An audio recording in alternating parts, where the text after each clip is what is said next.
Hello and welcome to the Weight of Freight podcast, where we explore the powerful connections between freight and commodity markets. I'm Yohanna Pinheiro, and today we'll take a closer look at Panama Canal, one of the key arteries of the LPG freight market. Last year, historic low water levels in Panama caused disruptions in the canal that upended LPG markets and drove freight rates through the roof, as ships had to take much longer journeys to deliver U.S. cargoes to Asia through Suez and Cape of Good Hope. We are now ahead of a new expansion in daily traffic in the canal because of rising water level projections with the rainy season. Is the worst of it really over? To talk us through it, I'm joined today by Andres Pacheco, analyst at the LPG Trading Desk for Repsol Trading in Madrid. He holds a master's in finance from Charles III University of Madrid. Thanks, Andres. Thank you, Joanna. So, to kick this off, could you give us a quick overview of the LPG market and why Panama is such a key driver? Well, the primary flow of LPG is from the United States as the supply market to Asia, China, Japan, and Korea as the demand market. So, as you might imagine, the Panama Canal plays a pivotal role in this flow. Let's consider, all things being equal, that we are only looking at the most basic variable for calculating a net bar for a VLGC journey from Houston to Chiba, Japan, which is the total distance in nautical miles, or even simpler, the duration in days. This difference between using the Panama Canal and the other two routes is stark. 15 days less compared to the Suez Canal and 19 days less compared to the Cape of Good Hope. However, despite this clear advantage, transit through the Panama Canal is not exactly a walk in the park, especially if you are not a passenger, cruise ships, or a full container vessel, as we will see surely later. Exactly. The VLGCs are not alone there, and they are actually the bottom of the priority list behind cruises, container vessels, and LNG carriers. How does the system work? How much space is there actually in the canal for the VLGCs?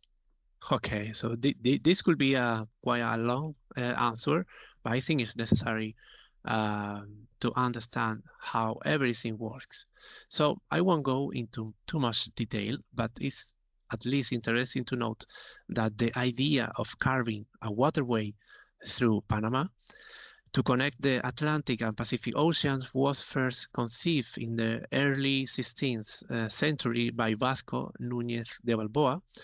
However, it wasn't until 1914 that the canal was completed with a dam that flooded the area to create a massive lake, Lake Atun, which is also a vital source of drinking water for the population, along with two sets of locks to raise and lower ships. These are the Panamax locks, super and regular, for small and medium-sized ships. So later, in 2016, an expansion added the new Panamax locks for large ships. So it is important to add that there is no competition at all between the locks. Ships that pass through the Panamax do not pass through the new Panamax and vice versa. Then clearly, when we talk about VLGCs, we are exclusively referring to the new Panamax locks. So to put this into context, according to the Panama Canal authorities, in 2023, about 970 LPG vessels transited, which is more than half the number of container transits that took first place, but 3 times more than the LNG vessels that were third in terms of the number of transits. Today, the maximum number of daily transits, the priority of these assignments, and other factors are established and communicated at the complete discretion of the Panama Canal authorities in the advisory to shippings they publish. Often, from which staying updated is crucial as they can greatly change the situation, as we recently saw when they announced an increase in the daily number of transit you were mentioning before due to the projected improvement in the water levels with the onset of the rainy season. So currently, up to 7 daily transits for New Panamax are allowed, distributed between north and south directions. 6 of these 7 daily transits slots are distributed according to a, let's say, a pre-booking system that is divided into up to 4 periods, depending on how far in advance you want to book. Also conditioned by the type of vessel. A special period with up to 1 year in advance, only available for passengers, cruises. Period 1, up to 90 days in advance, only for containers. Period 1.8, up to 30 days with priority only for containers. And period 2, up to 14 days, also with priority for containers. The last slot is assigned through a normal auction system where the highest last bid wins. Quite normal. With 7 days notice, officially called the daily auction.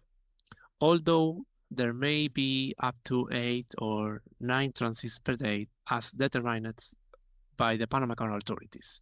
So given this distribution, Johanna, it's clear that securing a slot during the pre-booking phase is challenging for VLGCs, but nevertheless, they manage to transit about 2 to 3 times a day in total, but at a cost of assuming the uncertainty of an auction, which are won by VLGCs, by the way, in the 90% of the time.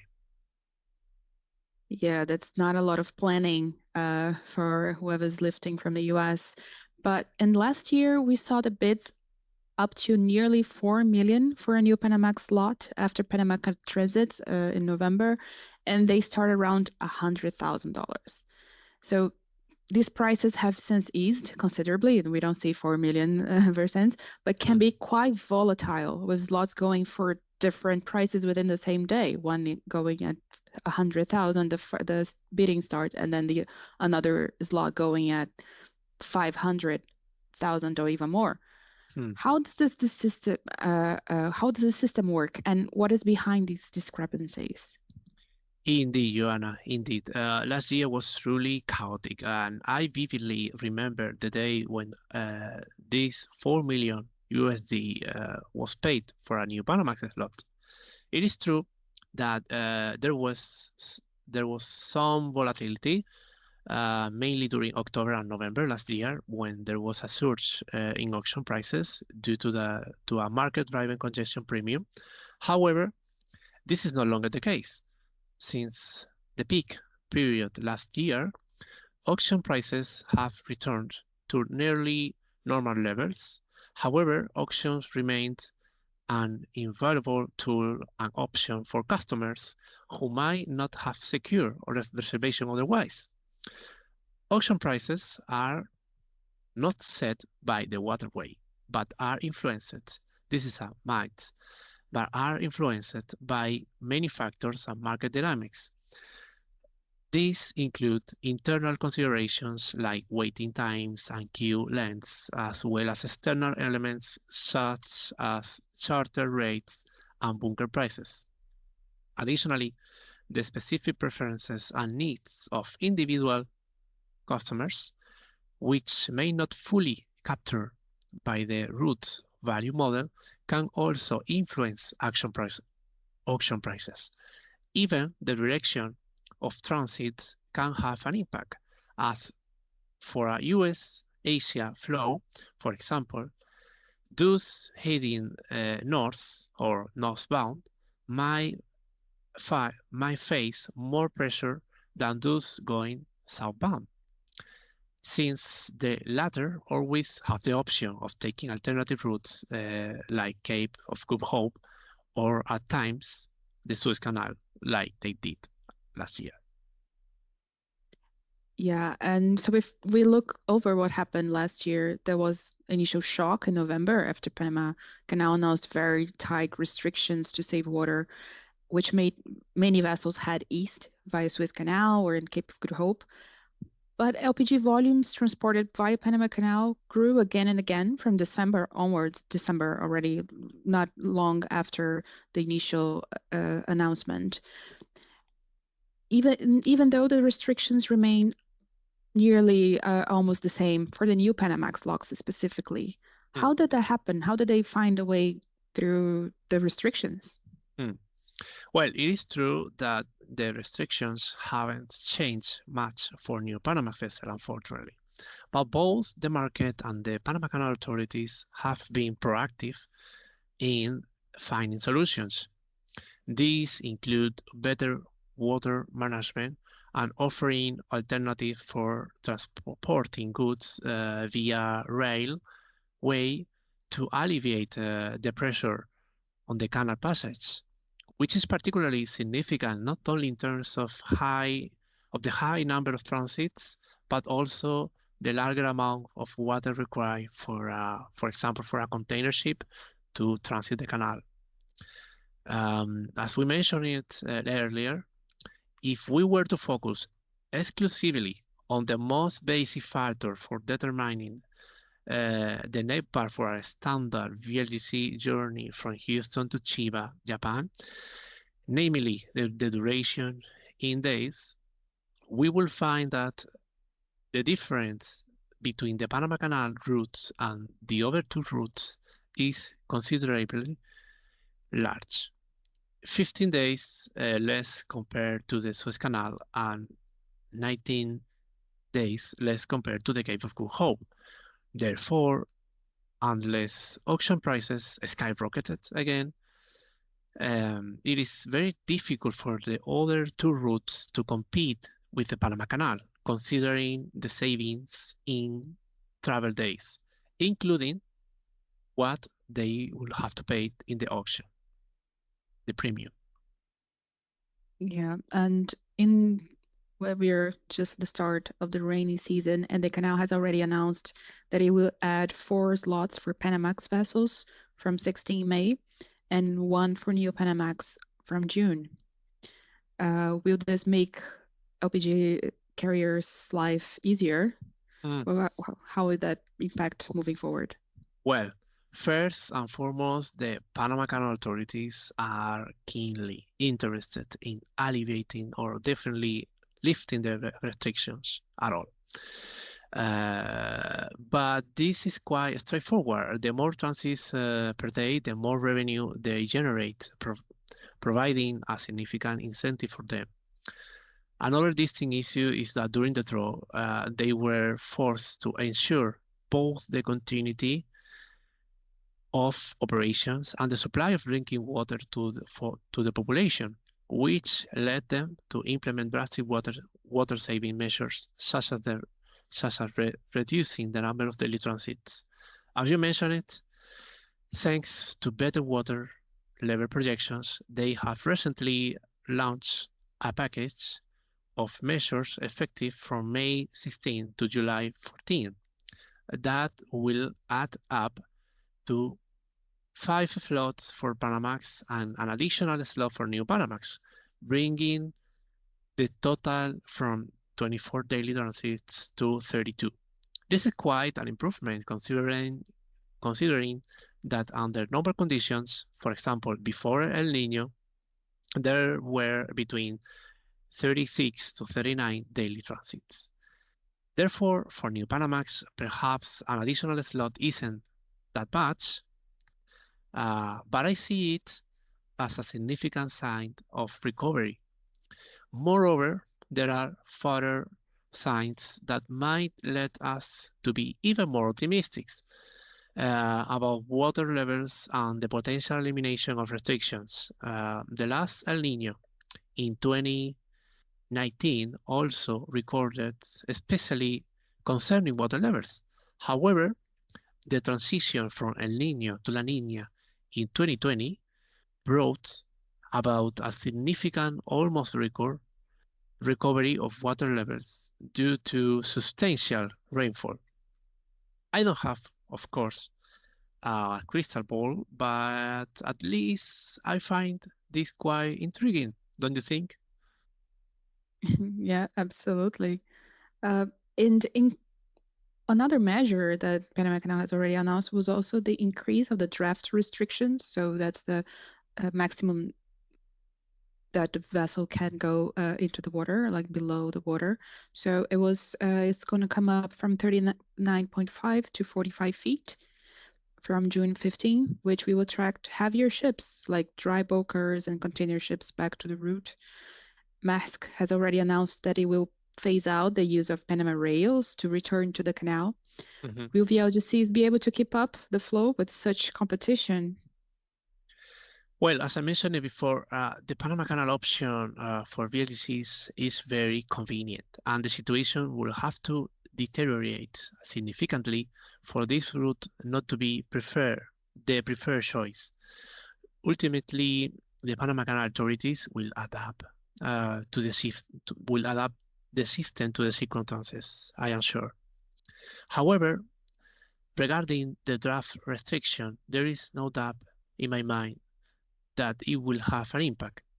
Any increase in competitors within an auction system will lead to higher auction prices, of course, and perhaps not much because of the dry bulk carriers, but definitely for container ships. Then, concerning Maersk, it is important to note that Maersk literally holds the top position, top one, in the customer ranking of the Panama Canal authorities, which is primarily based on the number of transits, although other factors are also considered.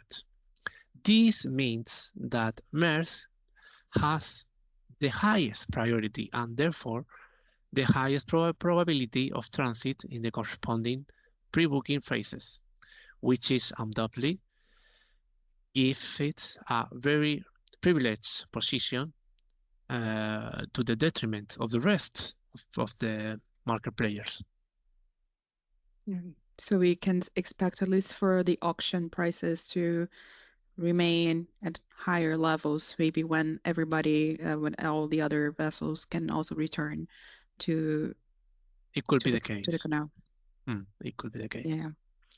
And alongside more congestion at the canal, the La Nina, even though it's a has a positive reaction to bring more rainfall to Panama, Mhm. it has also been linked with greater hurricane activity, which could disrupt markets. I mean, I know this is a crystal ball question, but is there an unknown element there that could disrupt the markets this year as well? I would love to be able to predict the future, Joanna.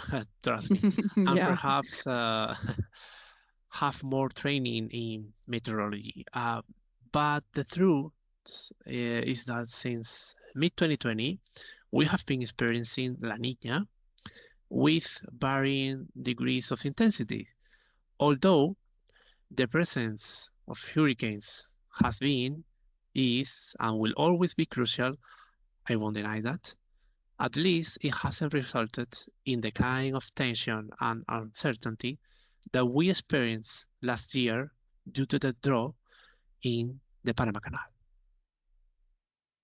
Yeah. And since climate change tends to only get worse, what are we looking in terms of long-term solutions for the market within the Panama Canal or in this route? Yes, it is a real concern. For example, in line with our commitment to sustainability, Repsol has set the goal of becoming a net zero emissions company by 2050. This makes us the first company in our sector to adopt this ambitious target, following a decarbonization pathway with intermediate objectives from 2020 to 2040, including optimizing operations, generating renewable electricity and fuels, and capturing and storing carbon, among other levers. The Panama Canal authorities as well are also very aware of climate change and long-term projects. For instance, they propose a 2 billion project that will dam the nearby Indio River and then drill a 5-mile mountain tunnel connecting the newly constructed reservoir to Gatun Lake. This is a 6-year project, so ending 2023, no, ending 2030, 2030, that will allow 11 to 15 additional transit per day through the canal and to secure access to drinking water for the country, which has seen, by the way, a steady population growth in the recent years. Yeah, but is it still not certain that this would happen, is it? It is not. It is not. This is something, a long-term project that the Panama Canal authorities are planning, but it is still pending to be approved by the Panama Canal politicians. Thank you so much for sharing your expertise today with us, Andres. Thank you very much, Yohanna, for inviting me to this exciting session today. And thank you everyone for tuning in. You can, as always, download the limited edition file to see slides on what we've been talking about here in the podcast. We hope to see you again in the next Weight of Freight.